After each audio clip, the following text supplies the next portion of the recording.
sebelum dunia ini diisi oleh manusia, itu sempat diisi oleh yang namanya Banul Jan.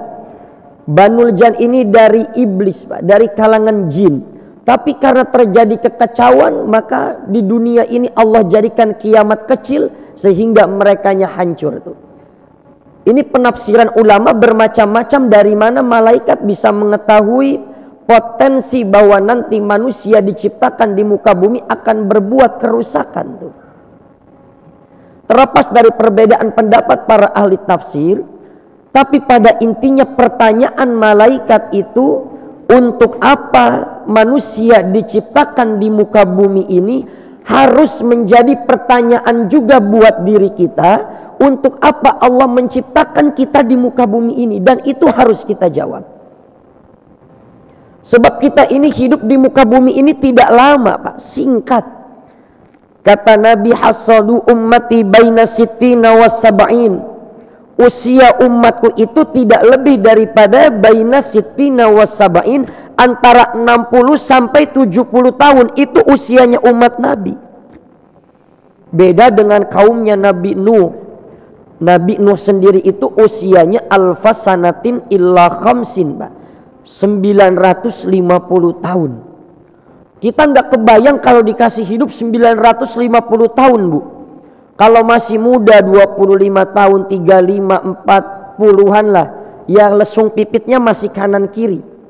Tapi kalau 60 tahun, 70 tahun itu udah sekujur tubuh lesung pipit. Kisut itu namanya. Sampai malaikat bertanya tuh, ya atwalal anbiya'i umuran, wahai nabi yang paling panjang umurnya, kaifal wajadatal haya, bagaimana engkau merasakan hidup yang begitu lama? Ini diriwayatkan salah satunya dalam kitab Tanbihul Ghafilin karya Imam Abu Lais At-Tamarqandi. Malaikat bertanya, kaifal wajadatal haya, wahai Nuh, bagaimana engkau merasakan hidup yang begitu panjang? Nabi Nuh hanya menjawab, kadarillaha babani, dakhaltu min ahadihima wa kharajtu minal akharin. Hei malaikat, aku hidup 950 tahun seperti aku punya sebuah rumah. Aku masuk lewat pintu depan dan aku keluar lewat pintu belakang. Artinya hidup Nabi Nuh 950 tahun itu terasa singkat. Apalagi kita yang dikasih usia 60 sampai 70 tahun. Yang lebih dari itu ada, tapi enggak banyak. Maka untuk apa Allah menciptakan kita? Dalam surah Adz-Dzariyat, wa ma khalaqtul jinna wal insa illa liya'budun. Aku ciptakan jin dan manusia untuk beribadah kepadaku. Apakah Allah butuh dengan ibadah kita sehingga Allah memaksa kita buat beribadah? Apakah Allah perlu dengan puasa kita, dengan sholat kita, dengan zikir kita? Allah nggak butuh dengan ibadah kita. Allah nggak butuh dengan sholat kita. Allah nggak butuh dengan zikir kita. Tapi justru kita yang butuh Allah. Makanya kata Imam Ibnu Athaillah dalam kitab Hikamnya, beliau mengatakan tuh, la yazidu fi izzihi iqbalu man aqbala alaih, wa la yanqusu min izzihi idbaru man adbara anhu. Tidak akan bertambah sedikit pun kekuasaan Allah sekalipun manusia taat beribadah kepada Allah. Wa la yanqusu min izzihi idbaru man adbara anhu. Dan tidak akan berkurang sedikit pun kekuasaan Allah sekalipun manusia itu durhaka kepada Allah. La tanfa'uhu ta'atuka wa la tadurruhu ma'siyatuka, innama amaraka an hadhihi wa nahaka an hadhihi lima ya'udu alaika.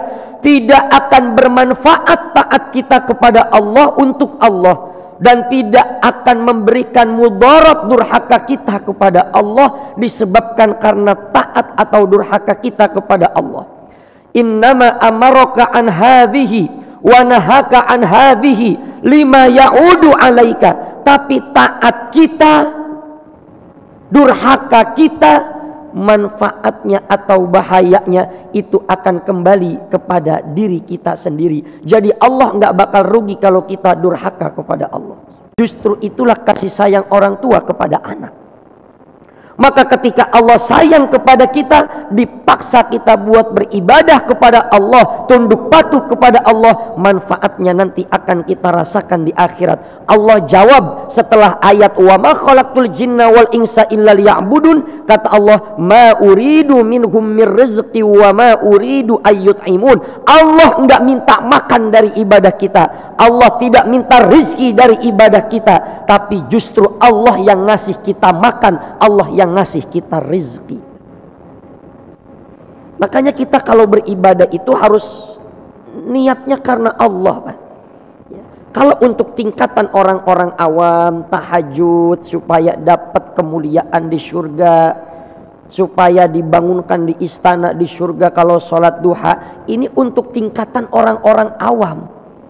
Tapi dalam perspektif tasawuf, dalam kajian tasawuf, orang yang sudah sampai kepada Allah, mereka kalau beribadah niatnya sudah bukan karena ingin mendapatkan istana di surga, bukan karena ingin dilancarkan rezekinya. Mereka beribadah itu karena betul-betul cinta kepada Allah. Sholat duha biar rezekinya lancar, baca waqiah biar rezekinya lancar, wajar saja. Tapi kata guru kami dalam kajian tasawuf, kita harus tingkatkan makom kita. Bagaimana kita beribadah niatnya karena memang betul-betul cinta kepada Allah. Makanya dulu para sahabat Nabi datang kepada Rasulullah, ya Rasulullah, kami takut sholat kami tidak diterima, kami takut sholat kami tidak dicatat sebagai sebuah ibadah. Nabi, apa sebabnya engkau takut sholatmu tidak diterima wahai para sahabat? Sebab kami menjadikan sholat kami itu sebagai hiburan dalam hidup kami. Sahabat Nabi menjadikan sholatnya sebagai hiburan. Kita kadang terawih aja nyari imamnya yang cepat, yang dari bismillah sampai waladhdallin nggak napas lagi.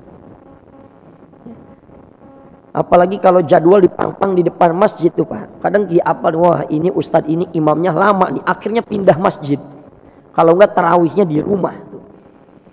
Jadi untuk orang-orang yang cinta kepada Allah, beribadahnya itu sudah betul-betul karena Allah.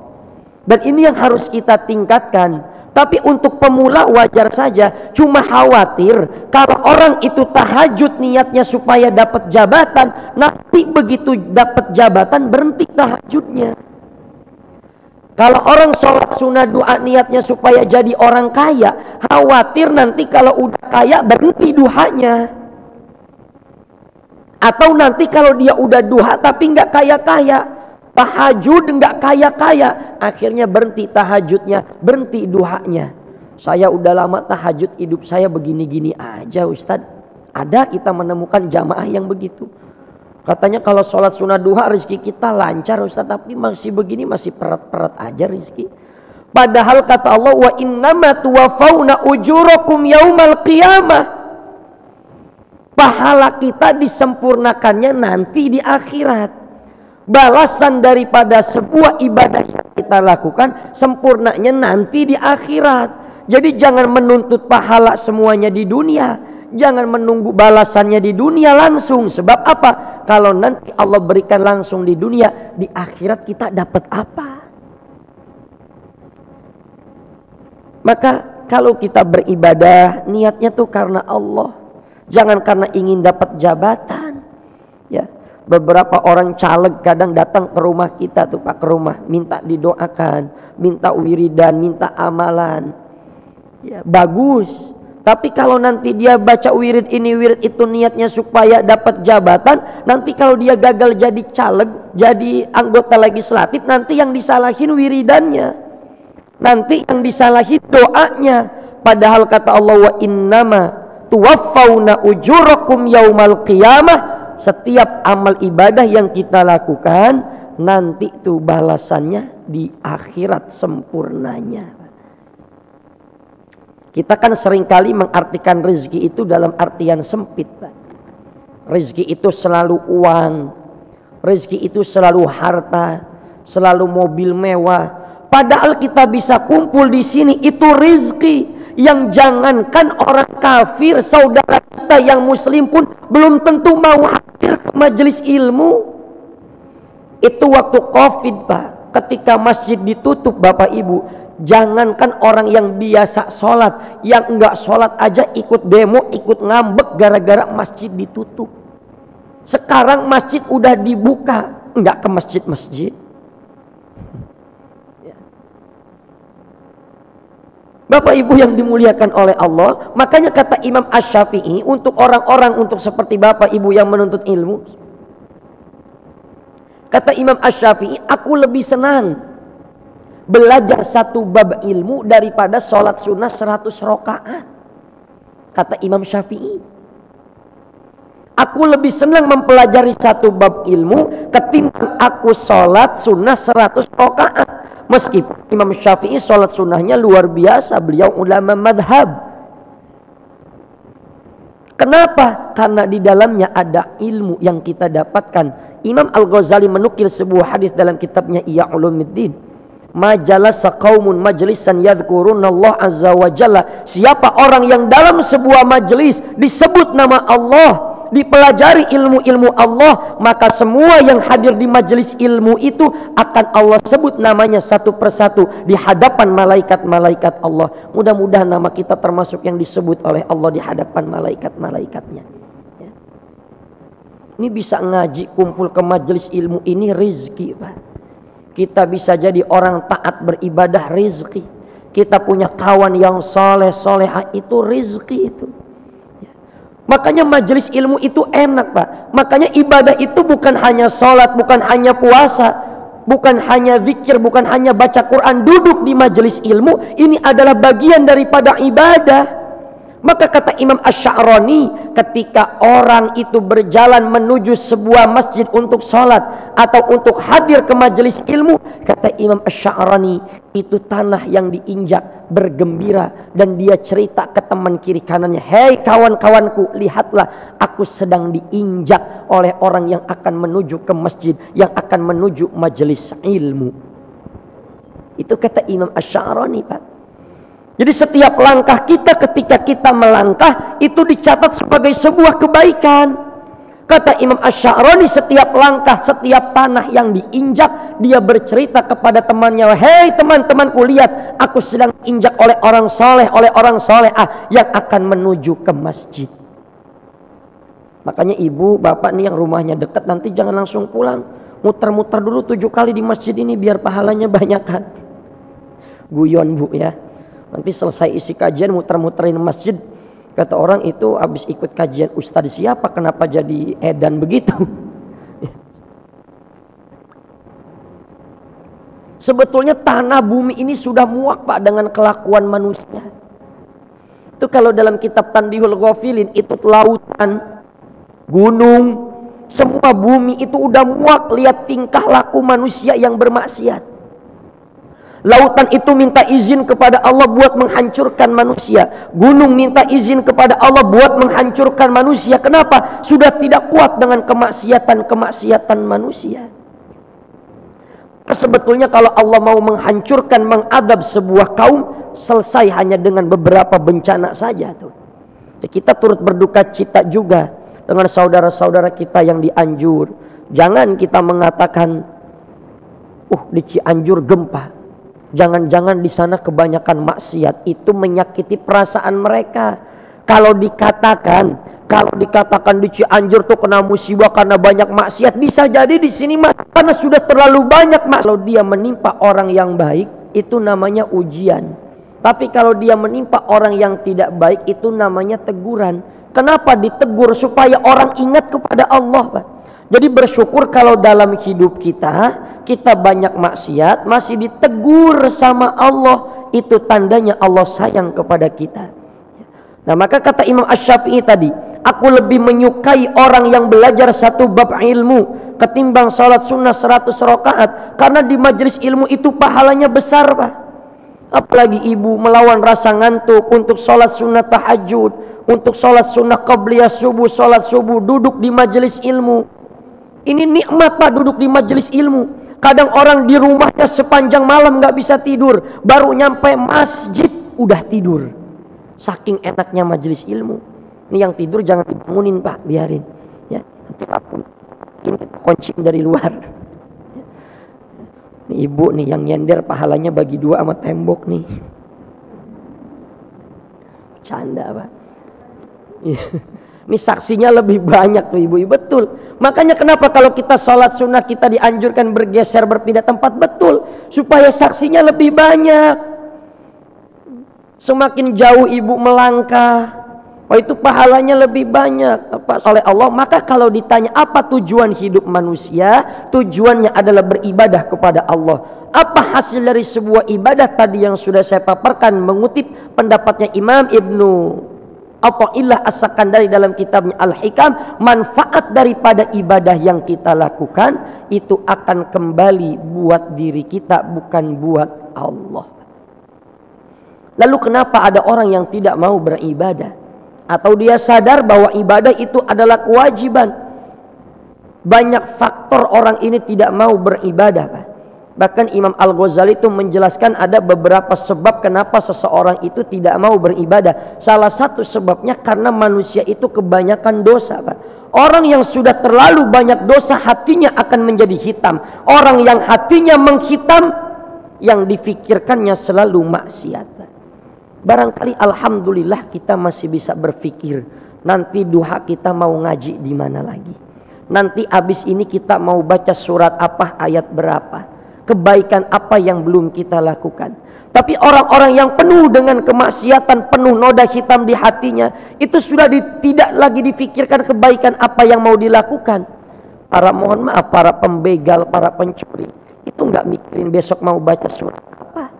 Yang mikirin besok rumah mana yang menjadi target, motor siapa yang menjadi target, daerah mana yang akan menjadi tempat untuk dia beraksi.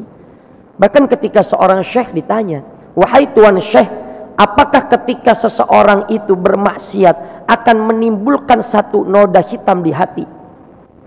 Syekh itu menjawab, jangankan ketika orang itu bermaksiat, sedikit saja ada niat buat bermaksiat, maka sudah muncul satu noda hitam di hati yang akan membuat dia malas untuk beribadah kepada Allah. Nah, maka kita harus menyadari bahwa tujuan kita ini adalah beribadah kepada Allah. Beruntung kalau kita yang dulu penuh dengan dosa, tapi Allah takdirkan kita sekarang menjadi orang baik, Pak. Kalau kita bilang dosa, Pak, semua orang juga punya dosa. Ustadz juga dosanya paling banyak. Kenapa? Tiap hari kan ngomong terus, Pak.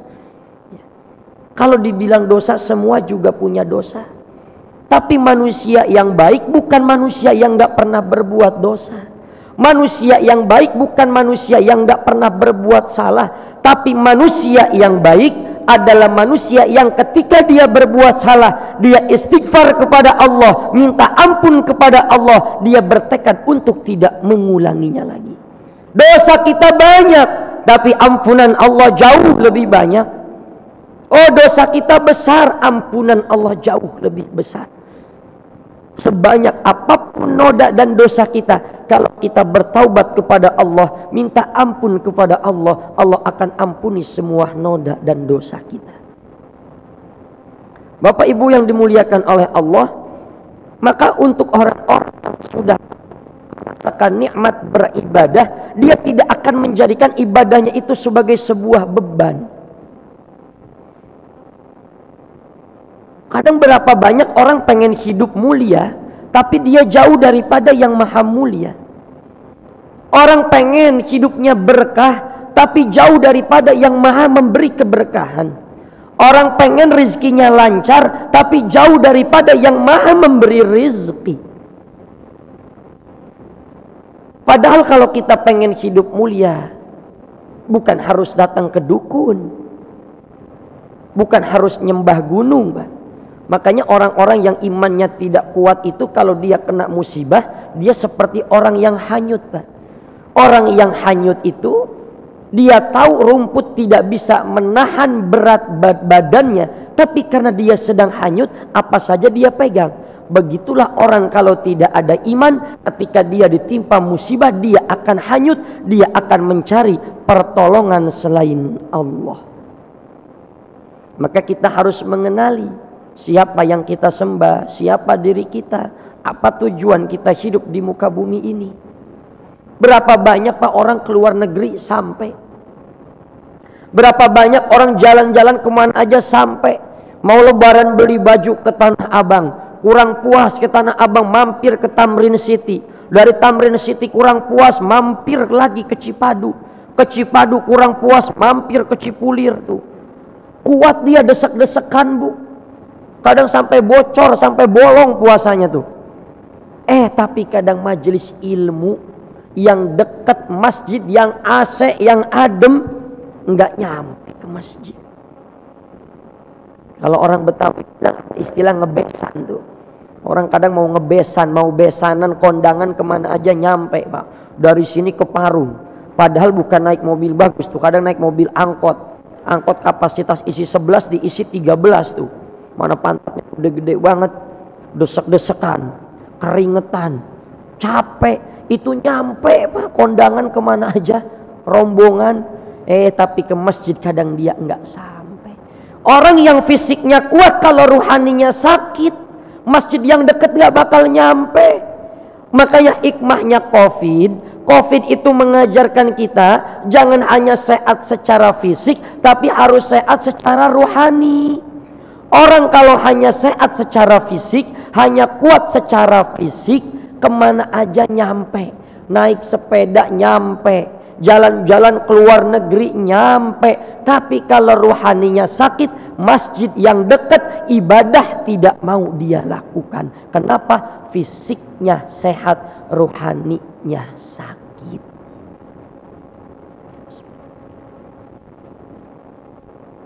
Orang kalau fisiknya sehat, ruhaninya yang sakit, susah Pak buat ibadah. Tapi orang yang ruhaninya sakit, kalau ruhaninya sehat, orang kalau ruhaninya sehat, meskipun fisiknya sakit, dia akan tetap sampai ke masjid. Meskipun diantar, meskipun naik kursi roda, meskipun sholatnya di masjid sambil duduk, dia tetap ke masjid. Kenapa? Fisiknya boleh sakit, tapi ruhaninya sehat. Orang kalau ruhaninya sakit, fisiknya sehat, kemana nyampe? Sabtu jogging, naik sepeda. Ibu-ibu biasanya nggak pengen dibilang gemuk, pengennya dibilangnya langsing aja, langsing. Karena takut dibilang gemuk, akhirnya jogging, ikut senam apa aja ikut. Tapi nggak kurus-kurus, malah makin gemuk. Ya gimana mau kurus, abis jogging makan mie ayam 2 mangkok Bu. Ya Bu ya. Ibu paling nggak mau tuh Pak dibilang gemuk. Oh kemana aja dia nyampe, tapi masjid yang dekat nggak nyampe. Ibadah yang dia lakukan males-malesan, nggak kuat dia buat beribadah kepada Allah. Maka salah satu rezeki yang saat ini Allah berikan kepada kita, Allah masih perkenankan kita untuk hadir ke masjid, untuk hadir ke majelis ilmu. Bapak Ibu yang dimuliakan oleh Allah, kenapa Allah nyuruh kita beribadah? Karena dalam ibadah itu mengantarkan kita pada kemuliaan. Kenapa Allah melarang kita bermaksiat? Karena dalam maksiat itu ada sebuah kehinaan. Maka beruntung Allah masih tutupi aib-aib kita di sini, Pak. Berapa banyak orang ketika dibukakan oleh Allah aib-aibnya, akhirnya orang ini ditinggalkan oleh banyak pengikutnya, Pak. Jenderal dibuka aibnya, akhirnya dimusuhi oleh banyak orang. Ustadz, kiai kalau dibuka aibnya, akhirnya di beberapa masjid sudah tidak dipakai lagi. Maka maha baiknya Allah, sebanyak apapun dosa Allah masih tutupin aib-aib kita. Kadang kan kita kelihatan jadi orang benar kalau di masjid aja, Pak. Saya nih kelihatan kayak orang benar, ini kan di masjid. Di rumah kan yang tahu sifat saya tuh keluarga saya, Pak. Tapi itulah maha baiknya Allah, Allah tutupin aib-aib kita. Makanya kalau dulu kita banyak berbuat maksiat, sudah tutup aib-aib kita. Kita perbaiki diri kita dari segala kekurangan dan kurangi dari segala sesuatu yang berlebihan. Jadi ibadah itu akan mengantarkan kita pada sebuah kemuliaan. Nah ini kata Imam Abdurrahman Abdul Khaliq nih menyebutkan bahwa kata beliau tujuan utama Allah menciptakan manusia, malaikat, jin dan benda-benda yang lainnya itu buat beribadah kepada Allah. Wa ma khalaqtul jinna wal insa illa liya'budun. Sebetulnya yang berzikir kepada Allah, yang beribadah kepada Allah bukan jin dan manusia, bukan hanya malaikat, Pak, tapi seluruh alam semesta ini sebetulnya dia berzikir menyebut nama Allah. Pohon-pohonan, lautan, tanah, itu semuanya berzikir kepada Allah. Hewan-hewan, semua juga sebetulnya berzikir kepada Allah. Jadi hewan meskipun dia hina, ya, misalnya anjing, babi, itu kan najisnya mughalladhah, itu pada hakikatnya dia juga berzikir kepada Allah. Ada riwayat mengatakan, ya, anjing datang dan babi kepada Allah dengan pertanyaan, ya Allah, kenapa engkau menciptakan kami sebagai babi? Kenapa engkau menciptakan kami sebagai anjing yang najisnya pun mughalladhah? Rasanya kami ini sebagai makhluk yang hina. Kata Allah, hai anjing, hai babi, ada yang lebih hina dari kalian, ada yang lebih buruk dari kalian. Siapa itu? Orang yang meninggalkan sholat. Maka sekali saja kita meninggalkan sholat, kata ulama, wajib kita masuk neraka. Makanya kalau kita dulu banyak hutang sholat, itu sepakat para jumhur ulama wajib diqadha. Ya. Bagaimana cara mengqadhanya? Nah, cara mengqadhanya itu silakan. Kalau kita habis selesai sholat duhur, dulu kita banyak meninggalkan sholat duhur, tunaikan lagi sholat duhur dengan niat, ya, saya niat sholat fardu duhur 4 rakaat menghadap kiblat, qadhaan karena Allah. Jadi sholat-sholat yang dulu banyak kita tinggalkan itu diqadha. Makanya dalam menurut Imam An-Nawawi, wa qad syazza telah menyimpang, wa qad syazza telah menyimpang orang yang mengatakan sholat fardu yang banyak kita tinggalkan tapi enggak kita qadha, enggak kita ganti. Jumhur ulama dari mulai Imam Hanafi, Imam Maliki punya murid Imam Syafi'i, Imam Syafi'i punya murid Imam Ahmad bin Hanbal, sepakat para ulama wajib diqadha. Jadi kita hitung-hitung saja tuh berapa banyak kita meninggalkan kewajiban sholat, nah, maka itu wajib kita qadha tuh, ya.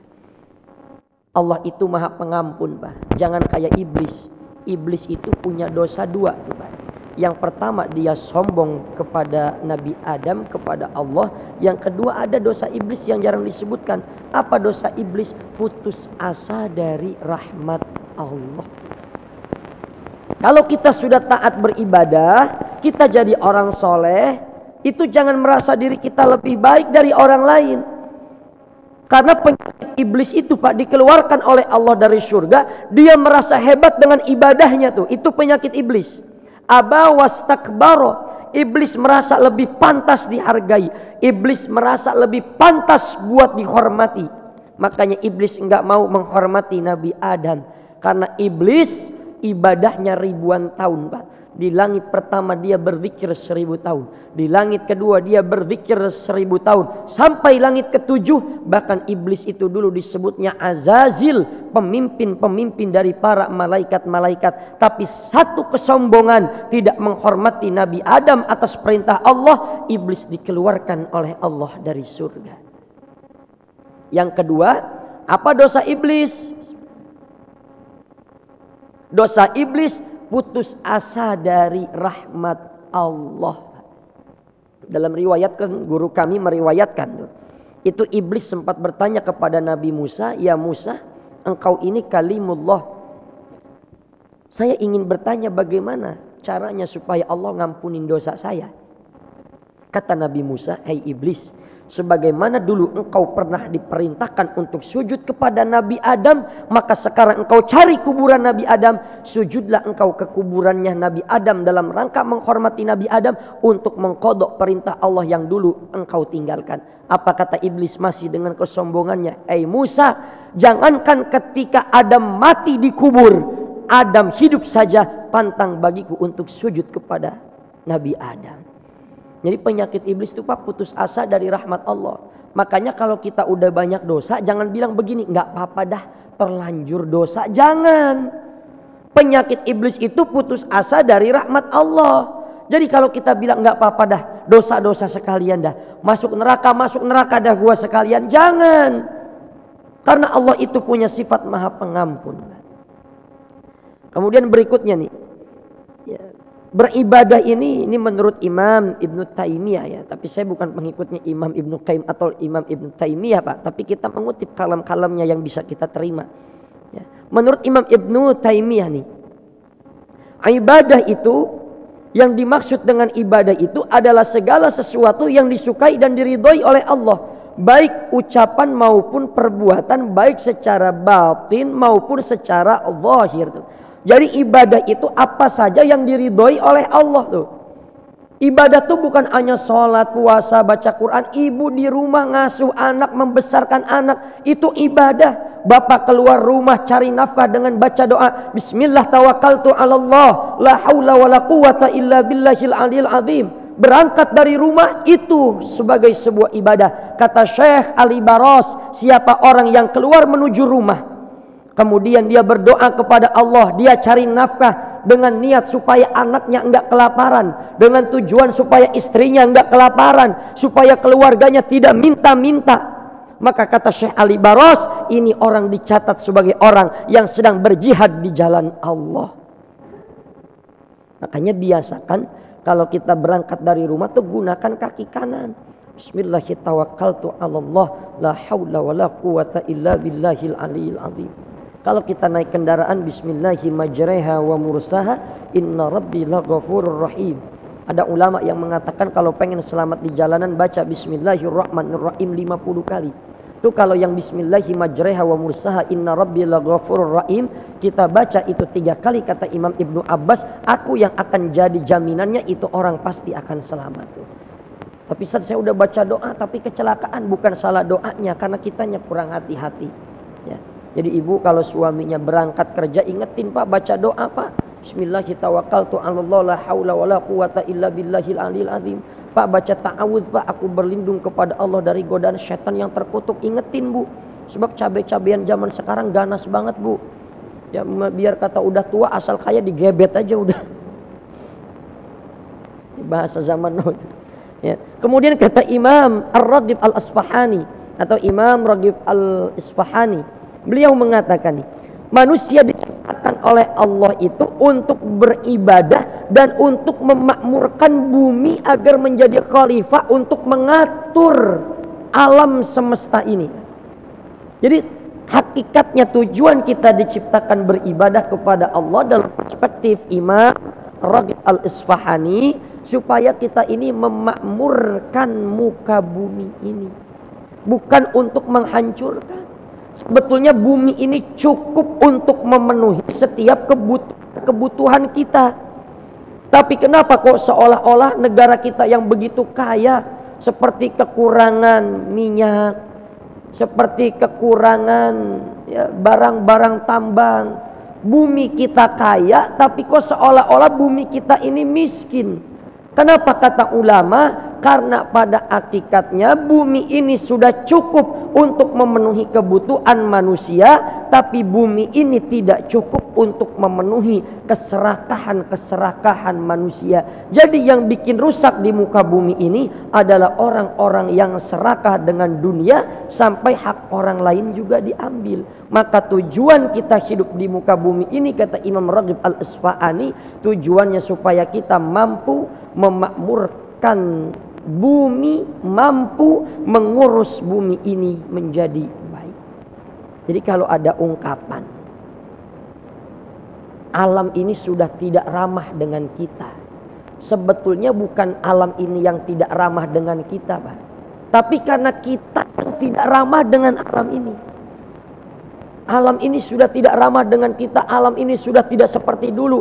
Bukan salah alam, tapi kita yang tidak ramah dengan alam. Sebab adanya banjir, adanya longsor, itu disebabkan karena apa? Bima kasabat aydin nas, disebabkan oleh tangan, disebabkan oleh perbuatan-perbuatan manusia.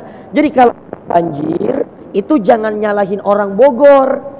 Wah, ini banjir kiriman dari Bogor. Bukan salah air, tapi salah kita Pak, tempat air kita bangun jadi rumah tuh ya, karena memang lahan udah sempit Pak ya. Apalagi Villa Regency ini harganya sudah miliaran ini ya. Nah, kemudian kata Imam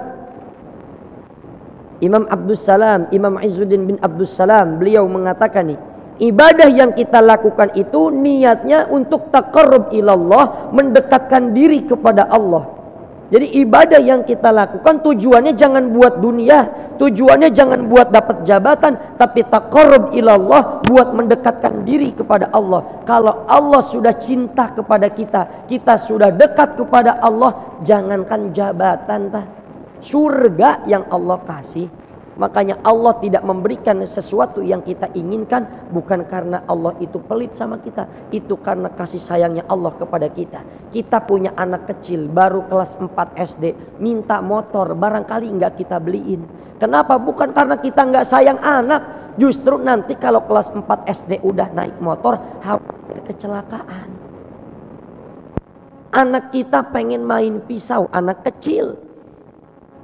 Kenapa enggak kita kasih? Karena kita sayang, khawatir dia terluka. Maka ketika Allah tidak memberikan kepada kita sesuatu, bukan karena Allah tidak sayang kepada kita, justru itu adalah kasih sayangnya Allah kepada kita. Makanya kita ini masih, sifat kita masih kekanak-kanak di hadapan Allah. Ya Allah, saya udah lama doa, kenapa doa saya juga belum dikabul? Ya Allah, saya sudah taat beribadah, kenapa doa saya juga belum dikabul? Itulah kekanak-kanakan kita di hadapan Allah. Maka sebetulnya masih banyak nih materi. Syuruk jam berapa, Pak? 5.24 ya, sebentar lagi. Al-Quran itu menyebut manusia setidaknya dalam 5 kata, Pak. Al-Quran itu menyebutkan nama manusia itu setidaknya dalam 5 kata tuh. Kadang manusia itu disebut dengan kata bashar. Bashar ini contohnya kul innama ana basyarum mithlukum yuha ilayya. Kata Nabi, aku ini bashar. Aku ini manusia sama seperti kalian. Cuma Nabi itu basyarun la kal basyari. Manusia tapi tidak seperti manusia pada umumnya tuh. Bashar ini untuk menunjukkan kebutuhan biologis manusia. Jadi kalau Allah menyebut manusia dengan kata bashar, itu untuk menunjukkan kebutuhan biologis manusia. Nabi itu bashar. Nabi butuh makan, Nabi butuh minum, Nabi menikah, sama dengan kita. Kita butuh makan, kita butuh minum, kita butuh tidur. Nabi juga begitu. Makanya Nabi itu bashar. Basyarun lakal basyari. Manusia tapi tidak seperti manusia pada umumnya. Cuma bedanya kalau Nabi makannya sedikit. Kalau kita sedikit-sedikit makan. Nabi tidurnya sedikit. Kita sedikit-sedikit tidur. Itu kita tuh. Nabi Pak lapar, perutnya diganjel sama batu. Nabi lapar beberapa hari nggak makan, perutnya diganjel sama batu. Ibu kalau lapar barangkali nggak ngeganjel pakai batu tapi pakai baso. Kalau nggak pakai gorengan tuh. Bu udah makan bu? Belum. Ya seorang Indonesia kalau belum kena nasi bilangnya belum makan aja. Nah, kemudian manusia itu juga disebut dengan kata al-ins. Ini 18 kali disebut dalam Al-Quran. Kalau tadi kata bashar itu 35 kali. Kalau kata al-ins disebutnya 18 kali berpasangan dengan kata jin. Contohnya, kadang setiap kata jin berdampingan dengan manusia tuh. Wa ma khalaqtul jinna wal ins. Wal ins. Ya. Jadi biasanya tuh kalau jin disebut 18 kali, pasti kata al-ins itu disebut juga 18 kali. Makanya hebatnya Al-Quran itu Pak, jangankan dari sisi kalimat, dari sisi redaksinya. Dari satu hurufnya saja itu mengandung mukjizat. Ketika Al-Quran menyebutkan kata al-ins, itu untuk menunjukkan potensi-potensi manusia, bahwa pada hakikatnya manusia itu punya sifat fitrah lemah lembut. Jadi fitrahnya manusia ini punya sifat lemah lembut. Al-ins itu untuk menunjukkan fitrah kita sebagai manusia, bahwa kita nih manusia punya sifat taat kepada Allah dan punya sifat lemah lembut.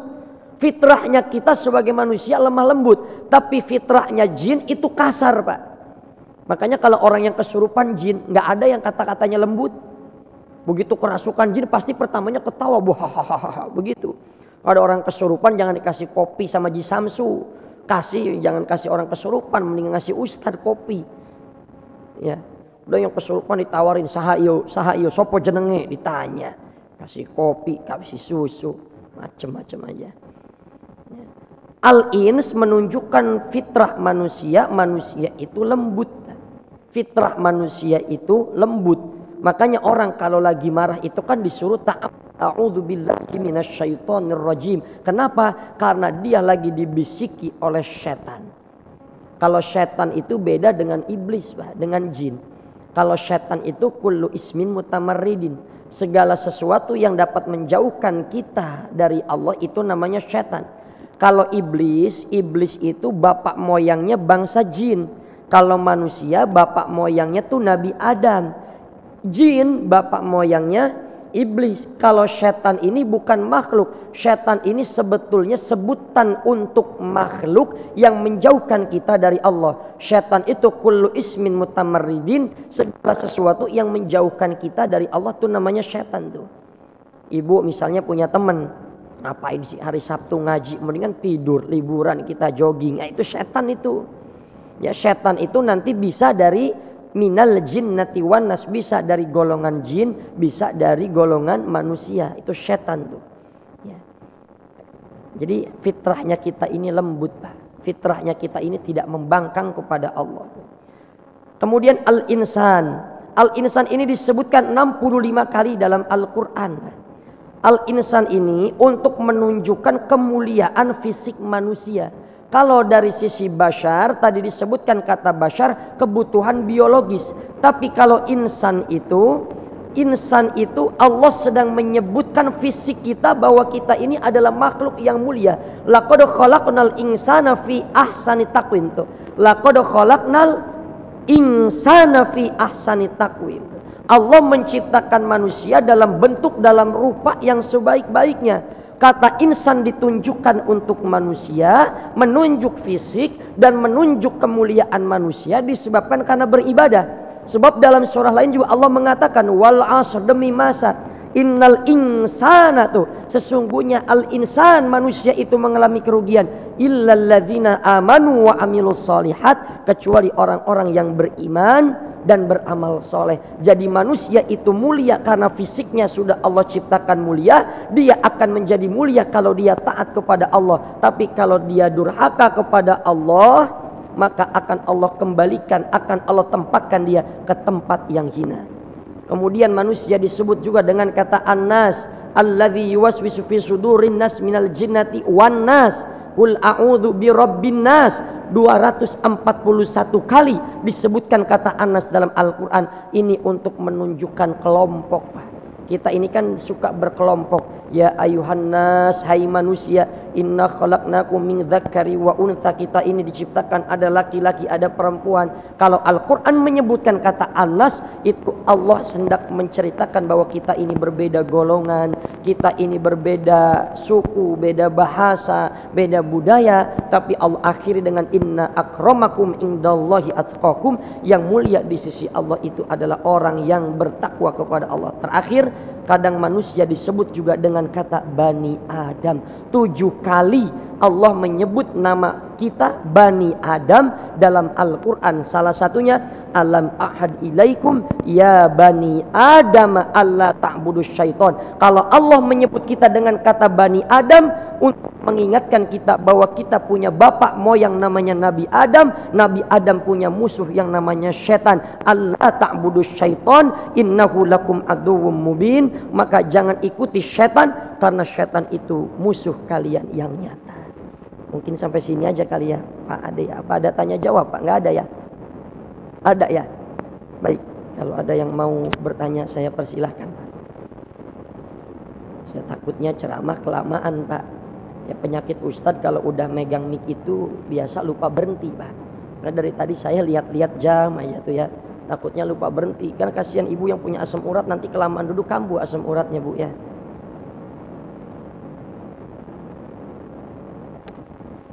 Kalau nggak ada kita tutup aja ya. Sarapan udah siap kayaknya ya. Iya baik Pak, ya silakan.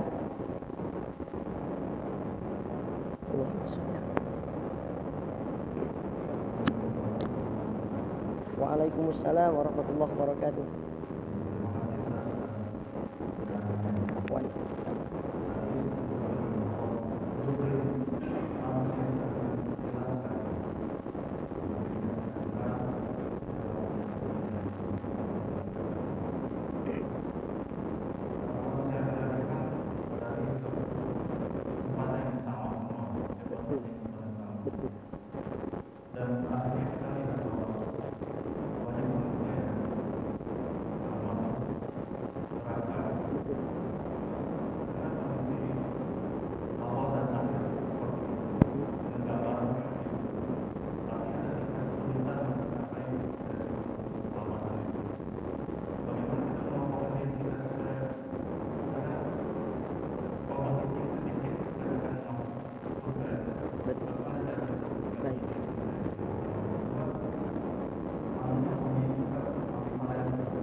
Bapak Ibu yang dimuliakan oleh Allah, bahwa kata Imam Al-Ghazali, fitrahnya manusia memang diciptakan ini buat beribadah kepada Allah.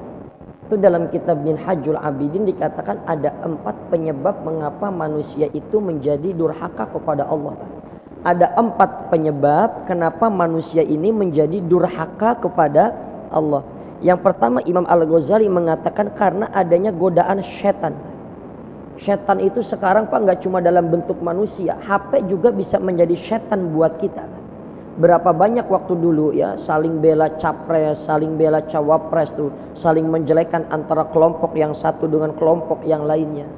Ya di grup kadang saya jujur kalau ada grup banyak gibahnya banyak apa, kadang saya tinggalkan itu grup.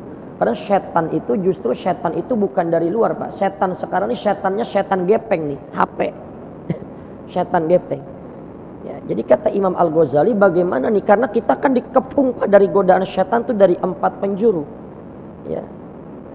Dari depan, dari belakang, wa an aimanihim wa an syama'ilihim. Setan akan goda kita dari berbagai penjuru, Pak.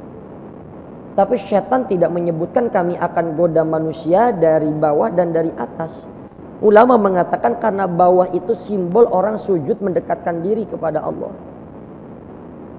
Atas lambang manusia berdoa kepada Allah, meskipun kita nggak boleh bilang Allah itu ada di atas, karena Allah tidak butuh tempat dalam akidah Ahlussunnah wal Jamaah. Lalu bagaimana cara kita menyikapi menghadapi godaan setan? Kata Imam Al-Ghazali tidak ada jalan lain. Beliau memperumpamakan setan itu seperti anjing yang dimiliki oleh tuan rumah. Anjing ini dimiliki oleh tuan rumah. Kita ini sampai kapanpun bakal dikejar sama anjing itu, kecuali kita minta tolong sama pemiliknya supaya dia nggak ngejar kita tuh.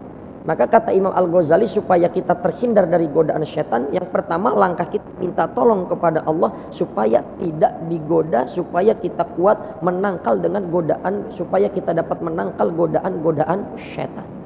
Jadi kata Imam Al-Ghazali minta tolong kepada Allah dari godaan-godaan setan. Yang kedua, sebetulnya godaan setan ini dalam Al-Quran itu sangat lemah sekali, Pak.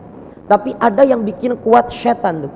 Yang bikin kuat setan itu kata Imam Al-Ghazali yang kedua adalah nafsu, Pak. Jadi setan itu punya orang dalam namanya nafsu. Setan kan cuma godain kita, tapi kan kita yang mengeksekusi, Pak. Setan yang godain kita, tapi kita yang mengeksekusi. Makanya setan itu punya orang dalam siapa? Yang disebut dengan nafsu, Pak. Kalau dalam bahasa Al-Qur'annya namanya hawa, Pak. Jangan salah menerjemahkan. Kalau nafs, kata nafs dalam Al-Qur'an disebutkan ya ayyatuhan nafsul, kullu nafs, ya kullu nafs. Nafs itu artinya jiwa, perpaduan antara ruh dengan jasad itu namanya nafs. Kalau nafsu dalam bahasa Al-Quran namanya hawa. Wa ma yantiqu anil hawa. Nabi berbicara tidak sesuai hawa, tidak mengikuti hawa, tidak mengikuti nafsu. Jadi syaitan itu punya orang dalam yang disebut nafsu. Makanya nafsu itu harus kita kendalikan, bukan menahan nafsu. Kalau menahan nafsu nggak ada yang punya anak semua nanti, karena nggak punya nafsu. Malaikat nggak punya nafsu, tapi mengendalikan nafsu kita. Yang ketiga kata Imam Al-Ghazali, yang membuat kita ini jauh daripada Allah itu, sehingga orang itu berat dia buat beribadah. Yang ketiga adalah dunia. Adalah dunia. Karena berapa banyak orang karena urusan dunia, jangankan hak orang lain, kadang hak warisan adiknya sendiri sampai diambil tuh. Kadang sampai hak adiknya itu dikuasai, itu diambil. Makanya kata Imam Al-Ghazali, orang yang cinta kepada dunia itu ya sampai hak orang lain diambil, itu seperti seekor anjing, kerumunan anjing yang sedang memperebutkan bangkai dalam kubangan lumpur. Hinanya sekali tuh ya. Yang keempat, astagfirullahaladzim, ya saya lupa tuh Pak apa tuh ya penyebabnya. Tapi ada 4 kata Imam Al-Ghazali. Pertama yang menyebabkan kita jauh daripada Allah itu adalah syaitan. Yang kedua, yang ketiga dunia. Ingat, yang keempat adalah harta, Pak. Yang keempat itu adalah harta yang merupakan bagian daripada dunia. Ini yang membuat orang lalai karena hartanya nih. Sampai Allah gambarkan wa idza massal insanu durru da'ana li jambihi au qa'idan au qa'iman. Ada karakter manusia kata Allah yang kalau dia senang dia lupa sama Allah. Tapi kalau dia lagi susah dia baru ingat kepada Allah. Nanti begitu senang dia lupa lagi sama Allah tuh. Nah, kata Bapak tadi bagaimana cara kita supaya kita bisa masuk ke surganya Allah Pak? Yang pertama tentu dengan beribadah Pak. Yang pertama tentu kita lawan dengan beribadah. Karena kalau dipikir kita rasa malas beribadah, ini kalau kita mau jujur Pak, ini Sabtu pagi begini Bapak yang biasa kerja, itu kan kalau dipikir enakan tidur daripada ngaji. Jujur aja Pak, enakan tarik selimut, cuaca dingin, punya uang miliaran, di atas ada burung jalak suren, ada burung murai batu, uang banyak, enaknya tidur bukan ngaji. Tapi kenapa kita hadir ke majelis ilmu? Karena kita mampu mengendalikan nafsu kita. Jadi satu, memang badan kita ini harus dipaksa dia buat beribadah. Kalau nanti sudah dipaksa buat beribadah, nanti dengan sendirinya dia akan menikmati ibadah itu Pak. Orang yang biasa baru kali pertama zikir Pak, baru pertama zikir itu biasanya nggak betah, pegel. Orang yang baru kali pertama kali diajak ngaji Pak, itu biasa kakinya udah rubah posisi mulu. Ini saya lihat nah alhamdulillah nih jarang rubah posisi. Biasanya kalau yang baru ngaji udah leher udah beltek tangan udah, kaki udah selonjoran terus, udah rubah kaki terus. Ya, sama badan kita gitu Pak. Kita kalau awal diajak ibadah memang berat, tapi nanti ke depannya kita akan menikmati ibadah itu tersendiri. Nah, kemudian bagaimana setelah kita memaksa badan kita beribadah, kita minta doa kepada Allah, ya Allah, terimalah amal ibadah saya. Jadi kata ulama, kalau kita habis ibadah itu jangan langsung meninggalkan ibadah itu, doa dulu. Kalau kita habis sedekah, ya Allah terimalah sedekah saya. Habis sholat, ya Allah terimalah sholat saya. Karena Bapak, kalau kita masuk surga mengandalkan ibadah kita Pak, rasanya jauh kita masuk surga Pak, ngandelin ibadah kita. Kita sombong dengan sholat sunnah kita, dengan sholat wajib kita. Emang kita sudah yakin betul sholat kita diterima oleh Allah? Setan itu kadang membiarkan, biarin dia rajin ibadah, biarin dia sholat sunnah, biarin dia sholat ratusan rakaat, tapi aku tiupkan dia ke dalam hatinya untuk merasa lebih baik daripada orang lain supaya hancur amal ibadahnya. Itu setan Pak. Setan dalam sholat kita aja masuk kok Pak. Rakaat pertama mah kita khusyuk Pak. Rakaat kedua mulai Pak berantakan. Ya Allah, hari ini kondangan nih, mana ya sami Allahu liman hamidah. Kondangannya kemarin dia berapa? 200 apa 300 ya? Allahu Akbar. Kondangan berangkat jam berapa tuh? Setan masuk dalam sholat kita Pak. Makanya kalau kita ngandelin ibadah kita, ya Allah, termasuk ustadz juga rasanya jauh Pak, buat masuk surga ngandelin ibadah mah jauh. Makanya kita minta, ya Allah terimalah ibadah saya. Supaya makanya begini, kita masuk surga bukan karena ibadah kita, tapi karena rahmat Allah. Tapi bagaimana supaya kita mendapatkan rahmat Allah? Dengan cara beribadah kepada Allah. Lakukan ibadah yang kita bisa Pak. Nggak bisa sholat sunnah duha, bisa sholat sunnah rawatib. Nggak bisa rawatib, bisa tahajud. Nggak bisa tahajud, ada puasa, ada sedekah. Makanya pintu-pintu surga itu kan macam-macam. Ada yang babur royan buat orang yang biasa puasa, ada pintu sedekah, ada pintu haji, ada pintu majelis ilmu. Jadi pintunya ini banyak Pak. Sebetulnya potensi kita buat masuk surga karena rahmat Allah ini sangat banyak sekali. Cuma karena beberapa banyak gangguan-gangguan setan, itulah yang menyebabkan kita jauh daripada Allah. Maka tadi saya sebutkan kullu ismin mutamarridin, yang disebut dengan setan itu perkara yang dapat menjauhkan kita dari perkara-perkara untuk taat kepada Allah. Begitu Pak ya. Ada tanggapan lagi Pak? Kalau ada silakan. Apa cukup nih Bu ya? Ini udah wajah-wajah pengen sarapan semua ini, termasuk saya.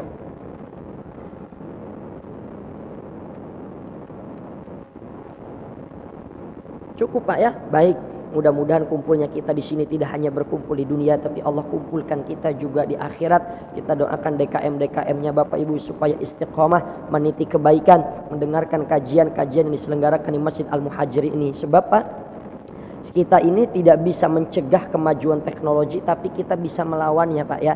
Sekarang kan banyak tuh ya hal-hal yang nggak baik viral tuh.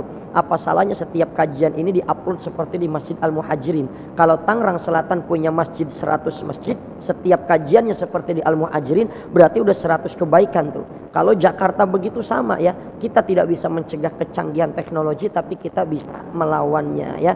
Mudah-mudahan Allah kumpulkan kita di surganya Allah Subhanahu wa taala. Allahumma shalli ala sayyidina Muhammadin fil awwalin wal akhirin wa barik wa sallim wa radhiyallahu taala an sadatina ashabi sayyidina Rasulillah ajma'in. Alhamdulillahi rabbil alamin hamdal hamidin hamdan mustaghfirin hamda yuwafi ni'amahu wa yukafi'u mazidah. اللهم صل على سيدنا محمد الفاتح لما أغلق والخاتم لما سبق ناصر الحق بالحق والهدي إلى صراطك المستقيم وعلى آله حق قدره ومقداره العظيم. اللهم افتح علينا أبواب الخير وأبواب البركة وأبواب النعمة وأبواب الرزق وأبواب القوة وأبواب الصحة وأبواب السلامة وأبواب الجنة. اللهم عافنا من كل بلاء الدنيا وعذاب الآخرة واصرف عنا بحق القرآن العظيم ونبيك الكريم شر الدنيا وشر الآخرة. غفر الله لنا ولكم برحمتك يا أرحم الراحمين. وصلى الله على سيدنا Muhammad wa ala alihi wa sahbihi wasallam. Walhamdulillahi rabbil alamin.